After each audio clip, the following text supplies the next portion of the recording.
જામનગરની દાયકાઓ જૂની અને જાણીતી શૈક્ષણિક સંસ્થા બ્રિલિયન્ટ ગ્રુપ ઓફ સ્કૂલ્સ દ્વારા સંસ્થાનો વાર્ષિકોત્સવ ગઈકાલે 17 ડિસેમ્બરે ભવ્ય રીતે આયોજિત કરવામાં આવ્યો હતો। વાર્ષિકોત્સવનો ભવ્ય કાર્યક્રમ શહેરની સુમેર ક્લબ ખાતે ગઈકાલે શુક્રવારે સાંજે 6 વાગ્યાથી રાત્રિના 1 વાગ્યા સુધી ધામધૂમપૂર્વક યોજવામાં આવ્યો હતો। સ્કૂલના ચેરમેન અશોક ભટ્ટ અને ઉસ્મિતાબેન ભટ્ટ દ્વારા છેલ્લા 3 મહિનાથી વધુ સમયથી આ કાર્યક્રમની તૈયારીઓ કરવામાં આવી રહી હતી। અશોકભાઈ ભટ્ટ અને ઉસ્મિતાબેન ભટ્ટ, મૌલિક ભટ્ટ, ભવ્યતાબેન ભટ્ટ તેમજ ભટ્ટ પરિવારના મોભી અને માતૃશ્રી દ્વારા દીપ પ્રાગટ્ય કરી કાર્યક્રમને ખુલ્લો મૂક્યો હતો। આ દીપ પ્રાગટ્યમાં સ્કૂલના સિનિયર શિક્ષકો પણ જોડાયા હતા। સતત 7 કલાક ચાલેલા આ કાર્યક્રમનું જીવંત પ્રસારણ ગઈકાલે સાંજે 6 વાગ્યાથી રાત્રિના 1 વાગ્યા સુધી GTPL કેબલ નેટવર્કની ચેનલ નંબર 982 પર કરવામાં આવ્યું હતું। જામનગરના હજારો નગરજનોએ આ જીવન પ્રસારણ ઘરે બેઠા નિહાળ્યું હતું। આ તકે બાળકોને પ્રોત્સાહિત કરવા માટે GTPL જામનગર ન્યૂઝના મેનેજિંગ એડિટર જયેશભાઈ રૂપારેલિયા પરિવાર સાથે ખાસ ઉપસ્થિત રહ્યા હતા। બ્રિલિયન્ટ ગ્રુપ ઓફ સ્કૂલ્સના આ વાર્ષિકોત્સવમાં અંદાજે 700થી વધુ બાળકોએ ભાગ લીધો હતો અને વિવિધ સાંસ્કૃતિક કૃતિઓ રજૂ કરી હતી। દેશભક્તિ અને સાયન્સને લગત 33થી વધુ કૃતિઓ નાના બાળકો દ્વારા સ્ટેજ ઉપર પરફોર્મન્સ કરવામાં આવ્યું હતું। તેમજ બાળકો સંસ્કારની સાથે ધાર્મિક વૃત્તિ તરફ પણ આગળ વધે તેવા સુભાષિતથી નિલેશ રાઠોડ સ્વમુખેથી શ્રીનાથજીની ઝાંખીનો પણ કાર્યક્રમ રજૂ કરવામાં આવ્યો હતો। આ કાર્યક્રમથી વિદ્યાર્થીઓ તથા વાલીઓ અને આમંત્રિત મહેમાનોએ ધન્યતા અનુભવી હતી। આ શ્રીનાથજીની ઝાંખીના કાર્યક્રમમાં આર્ટિસ્ટ તરીકે દ્વારકા મંદિર પૂજારી પરિવારના અભયભાઈ તથા સ્કૂલના વિદ્યાર્થીઓ જોડાયા હતા।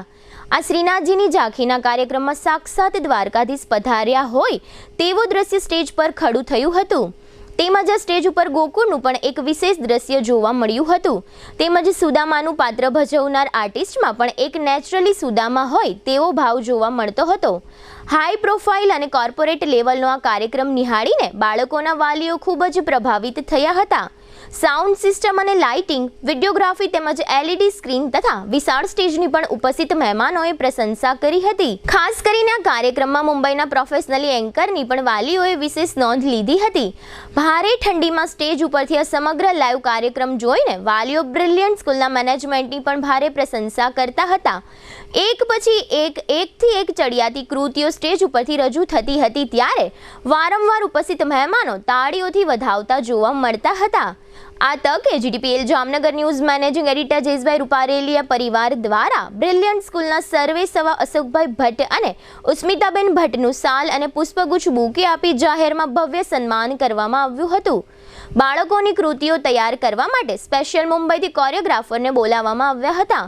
આમ આ બ્રિલિયન્ટ સ્કૂલનો આ વાર્ષિક મહોત્સવ દરેક વિદ્યાર્થીઓ તથા વાલીઓ માટે યાદગાર સંભારણું બની ગયો છે। નાના બાળકોને આવડા મોટા સ્ટેજ ઉપરથી પરફોર્મન્સ કરવાનો મોકો આપ્યો તે બદલ વાલીઓએ બ્રિલિયન્ટ સ્કૂલના મેનેજમેન્ટનો પણ આભાર માન્યો હતો।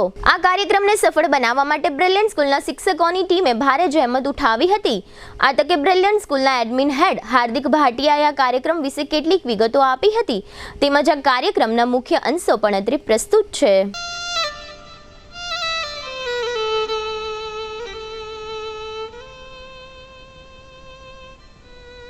હવે જેના વિશે વાત કરવાની છે એની વાત કરવી એની માટે વાચા નાની પડે છે।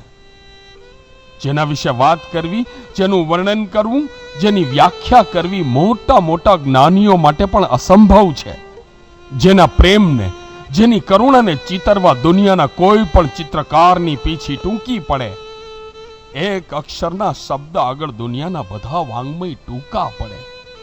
અરે વાત્સલ્ય શબ્દમાં જેને જીવ પૂર્યો છે એવી મહા હેતવાળી માં।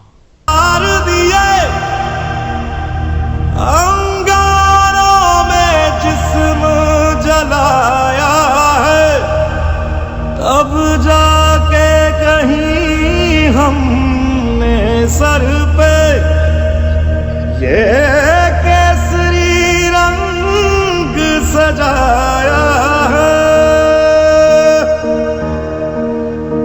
ऐ मेरी ज़मीं अफसोस नहीं जो तेरे लिए सौ दर्द सहे। महफूज रहे तेरी आन सदा चाहे जान मेरी ये रहे ना रहे। मेरी ज़मीं महबूब मेरी नस नस में तेरा इश्क बहे। कभी रंग तेरा जिस्मों से निकल के खून कहे। देश में जितना आक्रोश है, लोगों का खून खौल रहा है, ये मैं भली भांति समझ पा रहा हूं। हमारे सुरक्षा बलों को पूर्ण स्वतंत्रता दे दी गई है।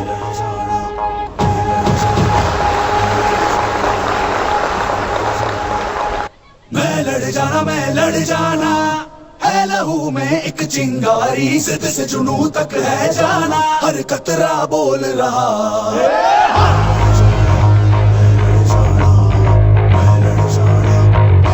श्रीनाथ जी बोलो, श्री यमुना जी बोलो, श्रीनाथ जी बोलो, श्री यमुना जी बोलो, श्रीनाथ जी बोलो, श्री यमुना जी बोलो, श्रीनाथ जी बोलो, श्री यमुना जी बोलो। रे सोना रूपा नहीं वासण मजाना,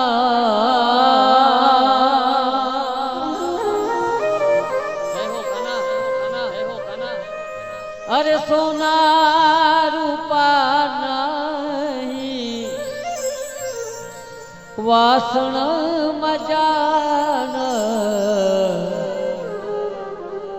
पण ओली कांसानी थाળી મારી રહી ગઈ ગોકુલમાં, કાંસાની થાળી મારી રહી ગઈ ગોકુલમાં, નંદ લાલાને માં યશોદાજી સાંભળે, નંદ લાલાને માં યશોદાજી સાંભળે, મમતાની મૂર્તિ મારી રહી ગઈ ગોકુલમાં, નંદ લાલાને માં યશોદાજી સાંભળે।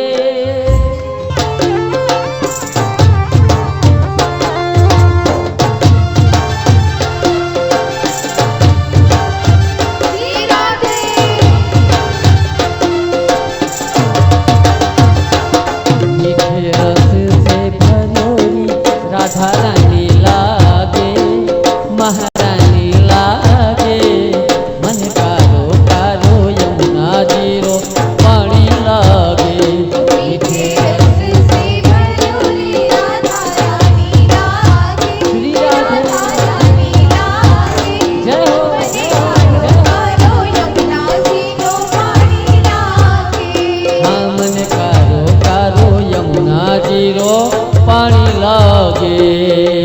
टाइम एंड टीचर दोनों हमें सिखाते हैं, बट फर्क सिर्फ इतना है कि टीचर पहले सिखाता है, बाद में एग्जाम लेता है, और टाइम पहले एग्जाम लेता है, बाद में हमें सिखाता है।